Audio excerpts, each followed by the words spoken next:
Hi viewers, welcome to our channel.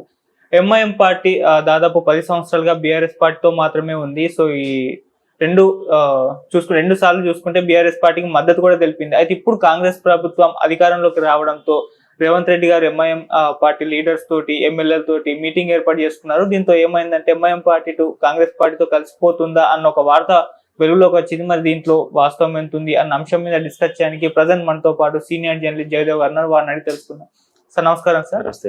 Sir MIM party ఇన్నాళ్ళు BRS పార్టీతో పొత్తుతో వచ్చేసింది, అంటే దానికి సపోర్ట్ కూడా తెలిపింది. సో ఇప్పుడు కాంగ్రెస్ పార్టీకి మద్దతు తెలుపుతుంది అన్న ఒక వార్త కూడా వెలుగులోకి వచ్చింది. దానికి కారణం కూడా రేవంత్ రెడ్డి గారు ఈ లీడర్స్ తోటి మీటింగ్ ఏర్పాటు చేసుకోవడం. మరి ఏంటి సార్ ఈ వార్తలో వాస్తవం ఎంత ఉంది? అంటే వాస్తవం ఉందో లేదో తెలియదు కానండి, అసలు ఎంఐఎం కాంగ్రెస్ తో నడవాల్సిన పార్టీ ఇది యాక్చువల్గా. ఎందుకంటే ఎంఐఎం ఇప్పుడు కూడా కాంగ్రెస్ కి సయోధ్యగా, కాంగ్రెస్ తోటి అయ్యప్పుగా ఉండే పార్టీ ఉండేది. బట్ ఎప్పుడైతే తెలంగాణ ఉద్యమం తీవ్ర స్థాయిలో ఉన్న సందర్భంలో కిరణ్ కుమార్ రెడ్డి గారి ముఖ్యమంత్రిగా ఉన్నప్పుడు ఉమ్మడి ఆంధ్రప్రదేశ్లో అప్పుడు ఎక్కడో కొంచెం భేదాభిప్రాయాలు వచ్చినప్పుడు ఏఐఎంఐఎం ఎవరైతే అధ్యక్షులు అసదుద్దీన్ ఓవైసీ గారు, ఆయన కొంచెం కిరణ్ కుమార్ రెడ్డి గారి గురించి ఘాటుగానే స్పందించారు. దాన్ని కిరణ్ కుమార్ రెడ్డి గారు ఎక్కడ లెక్క చేయలేదు, దాన్ని పట్టించుకోలేదు. అప్పుడు కాస్త ఈ సయోధ్య అనేది రాష్ట్రం వరకు బెడ్స్ కొట్టింది. బట్ కాంగ్రెస్కి ఎప్పుడు మైనారిటీస్ చేరువుగానే ఉంటారు. మైనారిటీస్ అనే కాదు, అన్ని వర్గాల వారు కానీ అన్ని మతాల వారు కూడా కాంగ్రెస్ కు ఫేవర్ గానే ఉంటారు మొదటి నుంచి కూడా. ఎందుకో మరి అది మళ్ళీ గత చరిత్ర తీస్తే అది వేరే స్టోరీ. సో అటువంటి మైనారిటీస్ పార్టీ అయిన ఎంఐఎం కూడా సో కాంగ్రెస్ కి ఫేవర్ గానే ఉండేది. ఎప్పుడైతే కిరణ్ కుమార్ రెడ్డి గవర్నమెంట్ వచ్చినప్పుడు కొంచెం ఎక్కడో చెడడంతో ఒకసారిగా దూరం అయ్యారు. ఆ తదనంతరం తెలంగాణ ప్రకటించడము, అనుకోకుండా బీఆర్ఎస్ ఒకటి టీఆర్ఎస్ రావడం, గవర్నమెంట్ ఫామ్ చేయడం, ఆ టీఆర్ఎస్ తో నడుచుకుంటూ పోతుంది. అది మళ్ళీ కాంగ్రెస్ తో కలుపుకోవాలి. ఎందుకంటే చెప్పాను కదా ఇంతకుముందే, రేవంత్ రెడ్డి గారు అందరినీ కలుపుకుపోయి పార్టీని బలోపేతం చేసి ఖచ్చితంగా మళ్ళీ 2028లో కూడా గవర్నమెంట్ ఫామ్ చేయాలంటే ఇప్పటి నుంచి ఆయన డే 1 నుంచే అన్ని ప్రణాళికలు రచిస్తున్నారు, అన్ని వ్యూహాలు రచనలు చేస్తున్నట్టుగా అనిపిస్తుంది. ఎవరిని దూరం పెట్టే ప్రయత్నం చేయట్లేదు, అందరినీ కలుపుకుపోతున్నారు. ఒకప్పుడు కాంగ్రెస్ ఆపరేషన్ ఆకర్ష ఎలాగైతే ఉండేదో ఇప్పుడు మళ్ళీ ఆయన అదే పద్ధతి సిద్ధాంతం అవలంబిస్తున్నట్టున్నారు మేబీ. కాబట్టి దానికి ఎగ్జాంపుల్ గానే మొన్న ప్రమాణ స్వీకారం ఇప్పుడు కూడా ప్రొటెం స్పీకర్ గా అక్బరుద్దీన్ గారిని నియమించడం జరిగింది. అక్బరుద్దీన్ గారి సమక్షంలోనే ప్రొటెం స్పీకర్ గా సభ్యులందరూ ప్రమాణ స్వీకారం చేశారు. దానికి బీజేపీ వాళ్ళు కూడా గైరు హాజరయ్యారు. సో దాన్నే మనం బేస్ చేసుకోవచ్చు. మైనారిటీస్ కానీ ఎంఐఎం కానీ చాలా వరకు కూడా కాంగ్రెస్ పార్టీతో నడిచే పార్టీలే ఇవన్నీ. కాంగ్రెస్ తో పాటు కాంగ్రెస్ వైపు మొగ్గు చూపే కమ్యూనిటీస్ అన్ని ఉన్నాయి. సో మళ్ళీ ఇప్పుడు రేవంత్ రెడ్డి గారు వచ్చారు కాబట్టి, కాంగ్రెస్ ప్రభుత్వం వచ్చింది కాబట్టి మళ్ళీ వాళ్ళతో వెళ్లే అవకాశం ఉంది ఖచ్చితంగా. అంటే నా ఉద్దేశం అంటే ఆ గూటి పక్షులే నా అభిప్రాయం. సో ఎంఐఎం లాంటివి బీజేపీతో కలిస్తే ఆశ్చర్యపోవాలి, కానీ కాంగ్రెస్ తో కలిసినా, కాంగ్రెస్ తో కలిసి ప్రయాణం చేసినా, కాంగ్రెస్ కి మద్దతు ఇచ్చినా, కాంగ్రెస్ ప్రభుత్వంలో దాన్ని ఏమంటారు అలయన్స్ అయినా కూడా ఆశ్చర్యపోవాల్సిన అవసరం ఏం లేదు. మైనారిటీస్ ఇప్పుడు కాంగ్రెస్ కి ఫేవరే కాబట్టి, ఇప్పుడు మళ్ళీ కాంగ్రెస్ ప్రభుత్వం వచ్చింది కాబట్టి తెలంగాణలో ఖచ్చితంగా ఎంఐఎం వాళ్ళు కాంగ్రెస్ తో కలిసి నడుస్తారు, ప్రభుత్వానికి సపోర్ట్ గా ఉంటారని నేను అనుకుంటున్నాను. నేను అంటే ఊహించింది ఇది ఆశ్చర్యంగా అరే ఇదేంటిది ఇలా కలిశారు అనుకోవడానికి లేదు.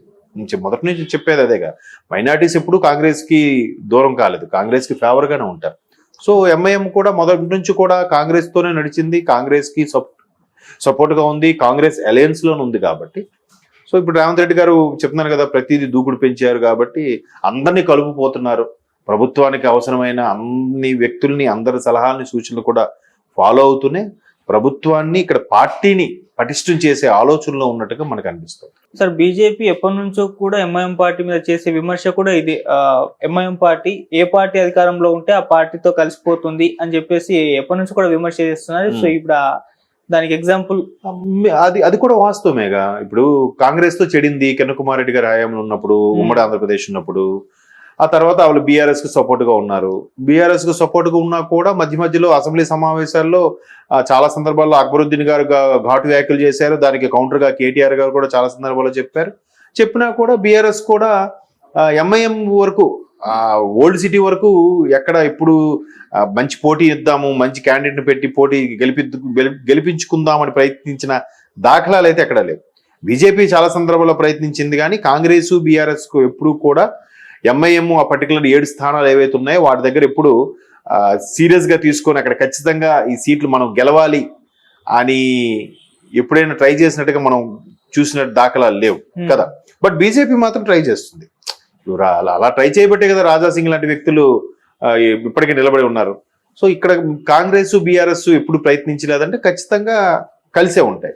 సో మీరనే స్టేట్మెంట్ ఏంటంటే కాంగ్రెస్ తో అక్కడ చెడింది కాబట్టి రాష్ట్ర ప్రయోజనాలు అవసరం, పైగా ఓల్డ్ సిటీలో ఉండే ఆ 7 నియోజకవర్గాలు ఉన్న ప్రజలకు కూడా ప్రభుత్వ పథకాలు చేరాలి, రీచ్ అవ్వాలి, ఏదైనా సమస్య వచ్చినా కూడా ప్రభుత్వంతో ఫైట్ చేసి రప్పించుకోవాలంటే ప్రభుత్వంతో ఫేవర్గా ఉంటే ఈజీగా పనులు అవుతాయి కదా.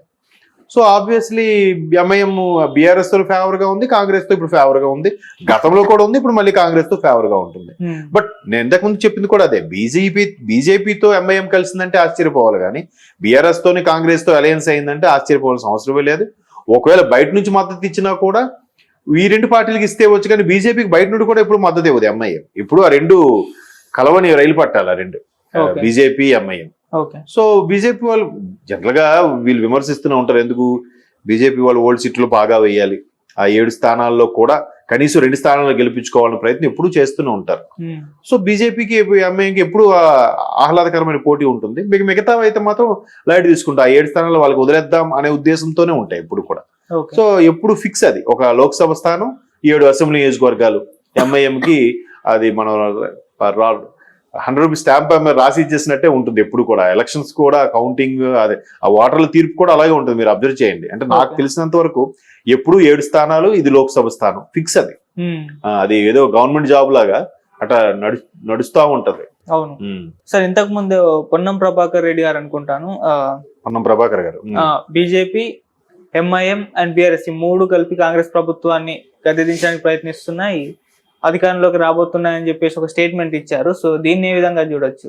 అంటే ఇది కాంగ్రెస్ పార్టీ ఎంఐఎం కలిసిపోయిందని మనం అనుకుంటున్నాం, ఇటేమో ఇది ఒక రూమర్. ఎలక్షన్స్ ముందు ఎగ్జిట్ పోల్స్ వచ్చేటప్పుడు వచ్చిన అభిప్రాయాలు ఇవన్నీ.